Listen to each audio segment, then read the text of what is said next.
It's YouTube Wednesday! This cycle here is called the productive cycle. Wood produces fire. Fire, whenever you burn something, makes ashes and makes earth. Okay? What a nice natural progression. Earth is where all metal comes from. You can't get metal from anywhere else. Metal produces water. Out of metal's contracting force and condensation from the air, metal makes water. Water is necessary to make wood. This is a good way of balancing things. This is the order that they want things to go in. We don't want that. We want something called the controlling cycle. Fire melts metal. Metal pierces wood. Here's something weird. Think about something made of metal and wood. Does it look new? Whether it is new or not. No. Most things made of metal and wood, because they're contracted, look old. We want to antique them. We want to make them look old. All right, I gotta finish the cycle. Again, see, I'm a tangent guy. From earth blocks water. That's how you stop water. You build a dam. Earth blocks water. Water, of course, stops fire. And wood burdens earth. That one makes the least sense to me. But it's in the book. Why were they wrong?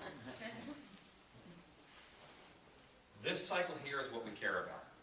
If we are doing a set and we want them to feel like they are in a mine. Mine is obviously earth. All right? Think about it for a second. What hurts earth? Wood. In a mine, what makes you feel safe? Those wooden beams that hold up the ceiling and the floor. Don't put as many of those in. Put one every 12 feet. It'll look too safe, and they will feel safer if you have a lot of those struts and supports in. If you want to support the mine, use the thing next to it. We want to make them feel worse. So, add fire into a mine? That's terrible. It doesn't have to be a giant roaring flame. It can be in a lantern. It can just be a flicker light. But mine and fire, earth and fire, is what they see in their head. Together, that creates an imbalance. If you wanted to balance it, we'd put things that are opposite of each other. All right? Water, fire, water. We don't want to balance it. We want to create imbalance in everything that we do. There is a productive cycle, which is the first one that I showed you, a controlling cycle, which is this one here, and a weakening cycle. If we go the other way, each one weakens the other. All right? Metal weakens earth. If you have too much earth, use a metal shovel to move it. If you have too much water, you dig a ditch in the earth, and that changes where the water goes. If you have too much wood, you burn it down. That's the weakening cycle. We can use that in set work too, if you extrapolate it out to what you're doing. Recognizing the correct remedy to when something feels wrong, and selecting proper remedying agent are key to promoting balance in your home. With balance comes better health, wealth, and relationships. Throw the balance out the window. Go for the more imbalance. Fire remedies, meaning to add a fire element into a set. A burning candle or a working fireplace. Lamps with red shades or red light bulbs. The colors red, purple, dark orange, and pink. Earth remedies. Rocks, ceramics, anything made out of clay. That's an earth element to our subconscious mind, and it helps balance the set. Colors brown and yellow. Metal. Anything made of metal, brass, steel, gold, copper. The colors white, gold, and silver. Metallic sounds also work. Wind chimes, chiming clock, a piano, that's a metallic sound. Because if you want to way overbalance a set in one direction to make them uncomfortable, you want to go back to what we did for the kitchen set and put an element of each into each of these things. We can't get a metallic taste in their mouth. We can have that metallic sound. We can have a metallic touch or a feel, a metal handrail or something. You can have that kind of. When we unbalance things, it gets their mind on edge and gets them open up for the actor. These things can be represented by different shapes as well. If you want to represent fire in a set, another thing you can do is have triangular things. That is a representation of fire. Earth, anything square represents earth. Anything round represents metal. For water, anything with a wavy shape. Anything wavy. Put into a set, and it can unbalance a balanced set. I'm going to take away things from a well-balanced set, which is not the way that a home would be, but we don't want things the way a home would be. We want it uncomfortable. These things disrupt the flow of chi and make it stop and slightly make it hurt your brain. Visible roof beams. If you have a bedroom or something and you can see the beams in the roof, we want to cover them up. It is our nature to cover them up. Because there are never enough to keep the world from crashing down on us mentally. Putting roof beams in some of your sets will be a little bit of a disbalance. A bedroom, great for that. Yes, they're in there. It seems weird to the patron. That's what we want. If you have a chair in your set, get a nice chair with the two arms. Break an arm off. When they look at the chair, all right, imagine yourself sitting in a chair with one arm. Subconsciously, whenever you look at a chair, you think about sitting in it. And what would it be like to sit in that chair? So you break one arm off of the chair. You feel a little vulnerable on that side where the arm isn't. It's weird, but it works. Dead-end hallways are great for trapping negative energy. They are throughput nightmares. But instead of having an open hall where they turn to the right, if you just put some kind of a door there they have to push open, you're still trapping that negative energy. Because mentally, they get to here, and they have to work to get out. Subconsciously, they have to work to get out. That sucks. They hate that. They don't know they hate it, but they do. And again, as you build and you do this kind of stuff all throughout your show, every little bit makes it worse. Till the end, they're super easy to scare.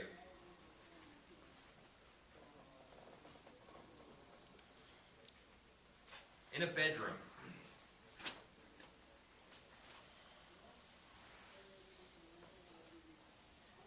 you have a window, you have a door, and you have, normally you'll have a closet, and you'll have a bathroom. That's an average bedroom. Where does the bed go? Normally.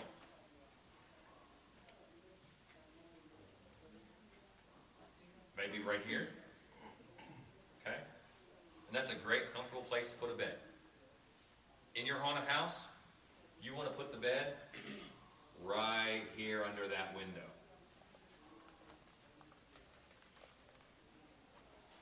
Because that makes no sense whatsoever. What an unsafe place to put a bed. And when your customers come in, they look at the scene, and just like they imagine sitting in the chair, they imagine having to sleep in that bed. No one who sleeps here is going to get any rest. Subconsciously, your guests know that. So that's where the bed has to go. And if they're coming into here, this door's pointed at them. This door's pointed at them. Poison arrow chi, placement to send them off balance. Put a ton of metal in a kid's bedroom. We don't put metal in a kid's bedroom. If we do, we paint it white. Because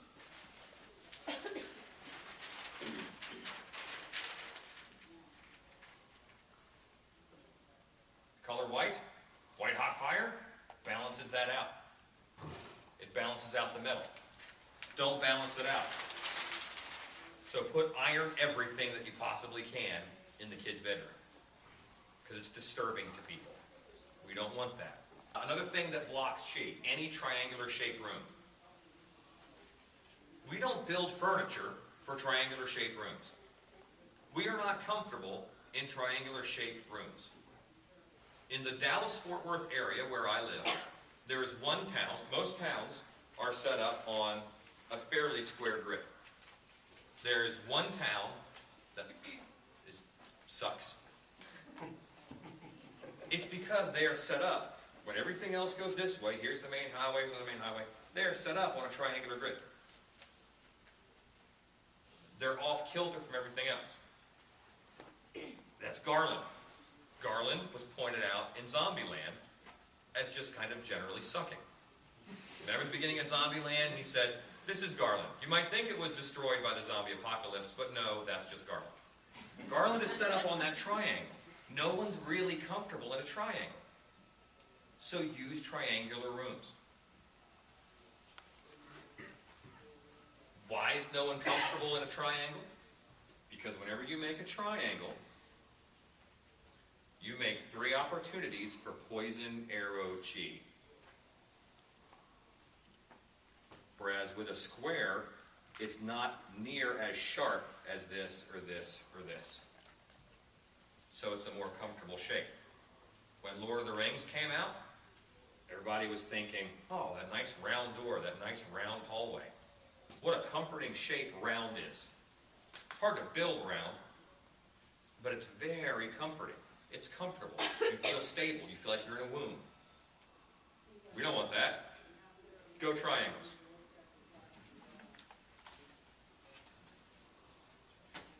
Small windows. Don't make your windows normal sized. Make them a little bit smaller than normal. Because people are going to get that claustrophobic feeling. They're going to feel those windows are a little bit smaller than they ought to be. If you have, an asylum or something, like anything you can have like a doctor's window in, have that nice glass window, but have that little hole in it for the talking and the things to occur. Because that little hole, you can see anything you want through this window. But there's no safety in being able to get to the other side. There's no movement of energy between the 2 spaces. Think of walking into a bank, and you have to deal with someone through a teller window that's this big. That's not normally a good experience. My bank now has done away with all the glass and stuff. They have little kiosks they stand at. There's no window at all, because that's more comforting. Get those little windows, little house windows, little windows for people to talk to. If you think about movies about medieval times and they come up to the gate, they have the little window that opens up and they talk through there. That's to add tension. You don't know who's on the other side of that little window. No real energy is going back and forth. Only when that big door opens up do they know what's going on. No one's going to let you in or let you escape through a window this big. Little windows add tension. They have to know it's a window. They have to know it's a door.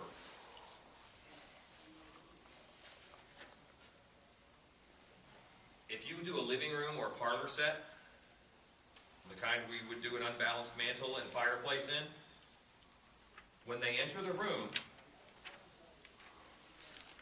fireplace, enter the room, have a nice, good-sized chair with their back to the people.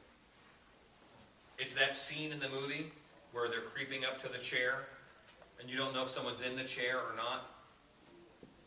Or you see a hand on the arm of the chair, so then they know there's a person in the chair. They don't know if they're alive or not. They don't know if it's who they're expecting or not. This builds tension just by having it in the room. Add stuff like that to sets. Mirrors. If you have mirrors in your show where people can't see their reflection, it makes them nervous. If they look over there and they see a mirror that no matter where they go in the room, because you have it blocked off in a certain way, they know it's a mirror but they can't see their reflection, they feel unsafe. Years ago I took ninjutsu, and they taught me in ninjutsu, if you're worried about someone watching you or following you, check your watch. Because as soon as you look at the time, subconsciously, whoever is looking at you really wants to know what time it is. And they'll check. So if you want to know if you're being followed, I'm checking the time. And then look around to see who has to check the time, because they're the ones paying attention to you. Mirrors are that same kind of thing. If you see someone stop and check themselves in a mirror, you want to stop and check yourself in a mirror. Or at least have knowledge of what you look like. Not letting them is gold. This is how involved this is. In an hour and a half, I cannot give you all this information. Okay? But I can open your eyes to a few things that are out there and let you guys think a little differently and look at some of this stuff on your own. Here's what they say about your front door. A whole page just on your front door. The front door should not be impeded by things like a single tree or utility pole placed curbside in direct alignment with your entrance. So that tells us to put something to impede their path to the door. And it makes sense. If there's something in the way and they can't quite see the door 100%, suddenly Akbar jumps into their mind, it's a trap, you know? That's the gold that we want. The front door should be protected against any poison arrow chi coming from T-junctions, Y-junctions, or other Sha chi emitted by neighboring structures. So put some big stuff pointed at your door. Doesn't matter what it is, use that negative energy. The path leading to your front door should be curved, forming a right angle just before the door. We already talked about that. Throw that out the window. Straight line right up to the door. Ideally, the main entrance should be at the top of a flight of stairs. Subconsciously, the occupants feel safer above street level. They can walk down a step or two if you can. The main entrance should not be below street level. Chi is not able to enter easily and the occupants feel trapped. I want them to feel trapped. Whenever they can step down into a space, even if it's one step, they feel a little more leery about going into that space. The main entrance should be inviting. Your front lawn should be mowed and bushes trimmed. In general, you should feel good about entering your own house. Your guests should feel welcome. Your house shouldn't be an eyesore of weeds, overgrown plants, and peeling paint. Well, we all know what to do to fix that.